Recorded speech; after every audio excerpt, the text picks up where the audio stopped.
Jumpa lagi di Debbie's Life. Hari ini saya mau berbagi tentang dua bahan dapur atau bahan yang biasanya ada di rumah yang berguna buat mengobati batuk pilek pada anak. Oke, dua bahan itu adalah yang pertama kunyit dan yang kedua adalah madu. Caranya sebagai berikut. Pertama-tama kita ambil kunyit beberapa ruas seperti yang terlihat di sini. Kemudian kita bersihkan kulitnya, kita cuci bersih dan kita siapkan di sini. Terus kita haluskan kunyitnya sampai seperti ini. Wah, Heavenly mau membantu, anak hebat.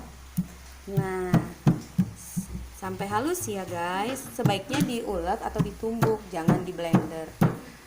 Oke. Setelah itu kita tambahkan air matang atau air minum yang sudah matang ya. Oke, sedikit aja, jangan terlalu banyak. Terus kita campur perlahan-lahan. Wow, Heavenly mau membantu. Terima kasih Heavenly.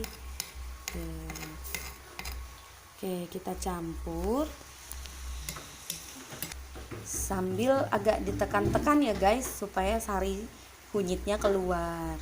Nah, kalau sudah seperti ini guys, kita saring pakai saringan dan gelas. Kita saring dulu ya guys. Kita saring kunyitnya untuk diambil sarinya atau airnya. Ayo diambil, masukkan ke dalam saringannya. Nah, hasilnya seperti ini ya guys, air kunyitnya. Kemudian kita tambahkan 2 sendok madu, 2 sendok makan.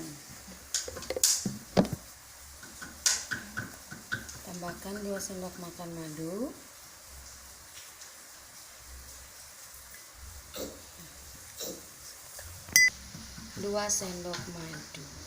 Kemudian kita aduk.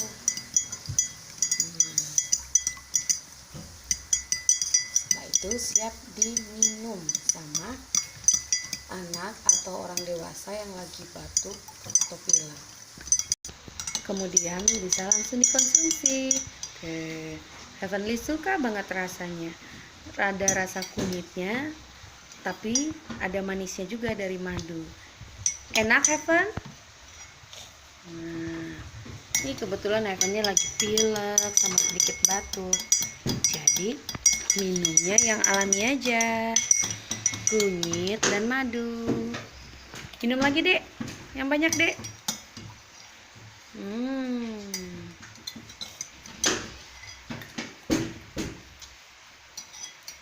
Enak dek? Enak sekali. Iya. Selamat mencoba di rumah ya guys. Semoga bagi yang sedang sakit lekas sembuh ya. Obat alami dari rumah sendiri. Dah, sampai jumpa. Jangan lupa di like ya, subscribe ya.